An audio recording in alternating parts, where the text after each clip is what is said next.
There is something really off about this new Apple commercial. Recently, this ad went viral when people noticed something dark in one of the frames. When you stop and analyze this moment here, you find this strange painting of what appears to be horned figures surrounding a woman reading. Now, why did Apple insert this religious painting into a commercial about a data protection feature on their web browser? More importantly, what does it all mean? Once I reveal why and how it connects back to the start of Apple, you will see this commercial completely differently. On June 3rd, 2026, Apple released this new commercial titled The Clingers. The ad was a part of their global privacy on phone campaign and was meant to serve as a direct jab at data tracking on other mobile browsers. The premise was meant to show how people are being tracked online while surfing the web. In the ad, people are shown on their phones while figures dressed in silver suits follow them around, huddled around them and watch them. Some are even shown sitting on top of people's shoulders. In this context, the people in silver are meant to represent the internet browsers tracking you. They are always watching and bugging you all day, which makes sense and is pretty straightforward. But there is one scene that quite literally changes what all of this could mean. As I said earlier, this ad went completely viral online, and it wasn't because of how great this feature is. It is because of this moment here. When you pause at the 16-second mark of the video, you find this scene. It shows a woman on her phone while the people in silver surround her. If you look right above her, you see a painting of a woman reading a book while horned figures surround her. What makes this even more eerie is that the horned figures in the painting are positioned in the exact same way that the men in silver are shown around the woman on her phone. It is like they wanted to imply that the men in silver were meant to represent the demons in the photo, not just other internet browsers.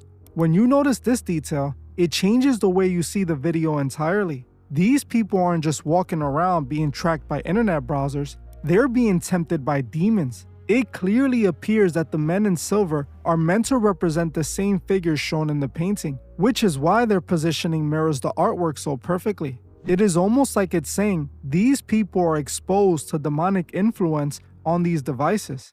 It is important to note that the painting itself isn't real. It was made by director Ivan Zacharias' team for this ad. They designed this painting, likely knowing it would draw this reaction from people. The way the video ends also seems quite symbolic. The woman pulls out her phone and hits the Safari button, causing the men in silver to turn into confetti. While this is meant to represent her using Safari, which has this privacy feature that blocks the men in silver from tracking her, there also seems to be some symbolic religious undertone in this moment. When she pulls out her phone, we spot the logo of the brand, the bitten apple. Now, this symbol of a bitten apple has been used to represent the eating of the forbidden fruit. While the Bible never claims the apple is the fruit, in the arts, it is used as a symbol to represent just that. The moment the woman holds up her phone with the symbol of the apple on it, the men in silver combust. So why did Apple do this, and what did they mean by it? Are they trying to say that the internet browsers tracking you are like demons? Or is it possibly something much darker? To find these answers, we need to take a look at Apple's other marketing techniques. Apple has a long history of using odd stunts and questionable imagery in its marketing, dating back to the very start of the company. One of those moments was connected to the first Apple computer ever sold. In 1976, Apple released the revolutionary Apple I. It changed how humans interacted with computers and shifted the entire industry. But some have always found the price that computer was sold at quite odd. The Apple I was priced at exactly $666.66. Now, according to Apple, that happened simply because co-founder Steve Wozniak liked repeating digits and found them easier to type. They state that this is why he decided to make the wholesale price to retailers $500, so when you add the standard 1/3 retail markup, the price would come out to $666.66. But it is still quite odd that after they saw the price would be that number, they did not change it. It seemed like it could have been done intentionally to get people talking, or it could have been done for the same reason they used the bitten apple as their logo. To everyone that sees it, the Apple logo is so obviously inspired by religious art, a direct reference to eating the fruit. But for whatever reason, Apple adamantly denies that this is why they adopted the apple as their logo. They officially state that it was named Apple because Steve Jobs was on one of his fruitarian diets and had just visited an apple orchard. He felt the name sounded fun-spirited and not intimidating, so they decided to call the company Apple. So why is the logo not just an unbitten apple? Why did they have to make it with a bite? Apple claims it was simply because without the bite, the apple could get mistaken for a different fruit. Whether they created it with the intention of having a hidden meaning about the computer being the new forbidden knowledge, or if it was just a simple coincidence, when you put the Apple logo next to the price of the computer, you get the same message. Both seem connected to the serpent in the garden. The apple, whether intentional or not, could be seen as a symbol of forbidden knowledge. In the garden story, the serpent tricks Adam and Eve into eating the fruit. In the Bible, the number associated with that serpent is the same number the Apple One was sold at. Now, connect all of this to this recent commercial, and it starts making a lot more sense. The commercial has the same biblical representation. Like we established, they likely added the painting to this video so the people in silver will be interpreted as demons. This could all easily be seen as the phones themselves being what is allowing these demons to attach themselves to people, as they're literally surrounding them while they're on their devices. This illustrates the same imagery Apple has used since the very beginning. Like I said, the Apple logo could be interpreted as a symbol for forbidden knowledge.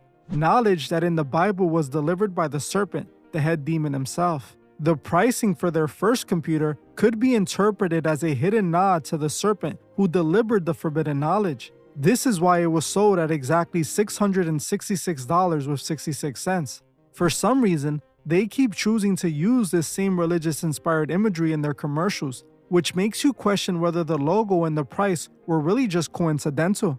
It is not just this commercial either with questionable imagery. Apple has made several commercials that leave you scratching your head asking what does this have to do with computers.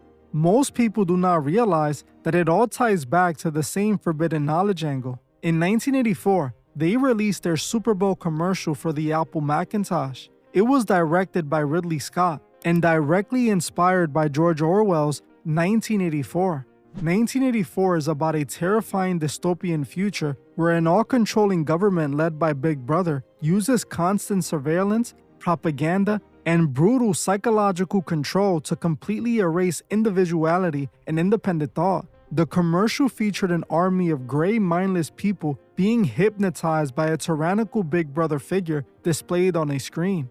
Out of nowhere, a woman runs down the aisle and throws a hammer, smashing the screen and waking up the army of people.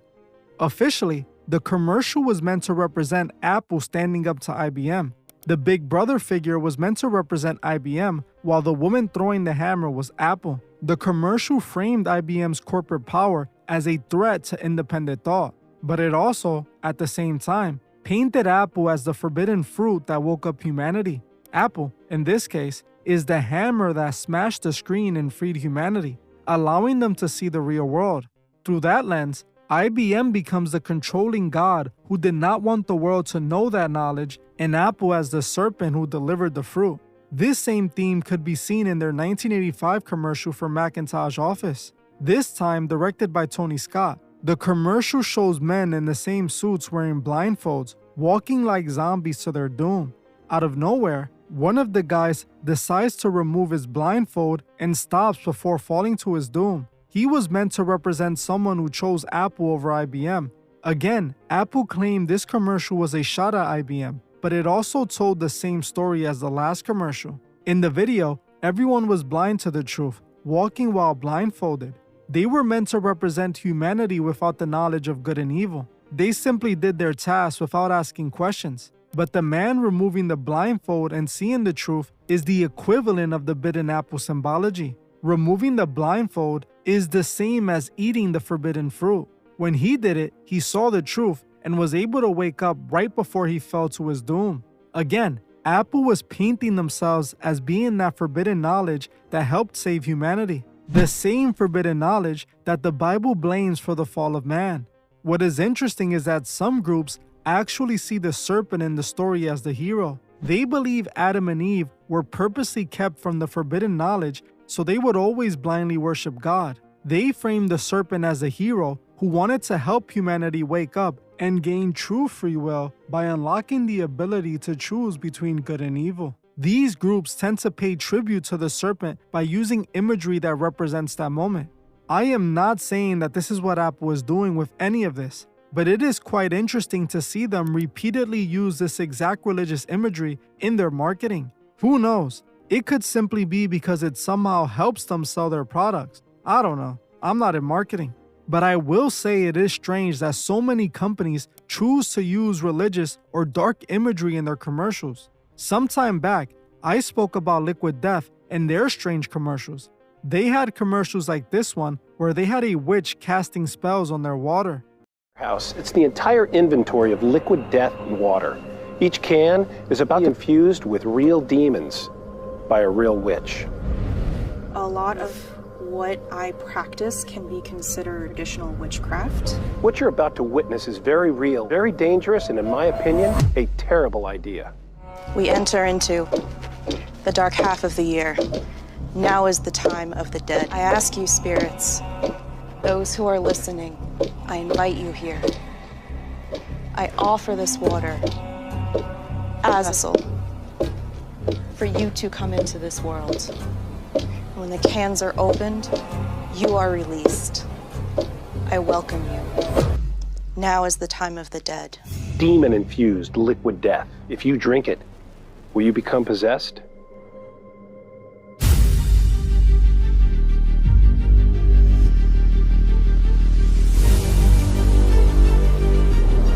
My name is and I'm a witch practicing for 42 years. Through the means of witchcraft, I can affect the outcome of the game.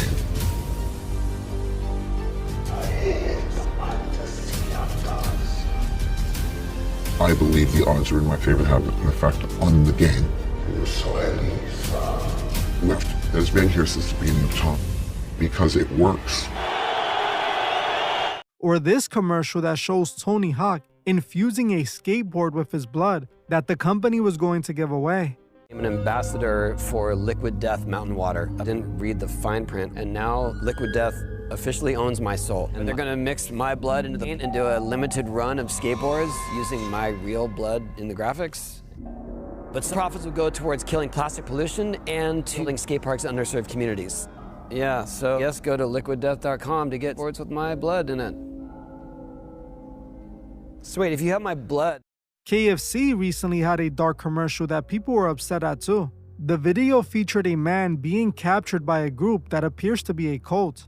They take that man and baptize him in a sea of gravy, and he emerges out of the gravy as a giant piece of fried chicken. The rest of the group starts cheering as they get ready to eat the giant chicken. This commercial actually drew a bunch of backlash and triggered over 1,100 formal complaints about the imagery in the video. Some saw the commercial as promoting dark themes, while others saw it religiously disrespectful. There are actually so many more commercials that have these dark themes. If you guys want a part 2 where I cover other commercials with these themes, comment part 2 below, and if enough of you are interested, I'll make sure to get it done. The question we are left with today is, why do these companies use imagery like this? Why has Apple seemingly decided to use this symbolic meaning throughout so much of their branding? What is it about this branding that helps them sell phones or computers? Does it even help them sell anything? Or is there another reason entirely behind utilizing it? I want to know what you guys think. What do you think about this commercial? Do you think it is all connected to the Apple logo and the price for their first computer? Or are people just looking too deep into it? I personally feel like everything big companies do is for a strategic reason. Rarely is anything truly done by accident.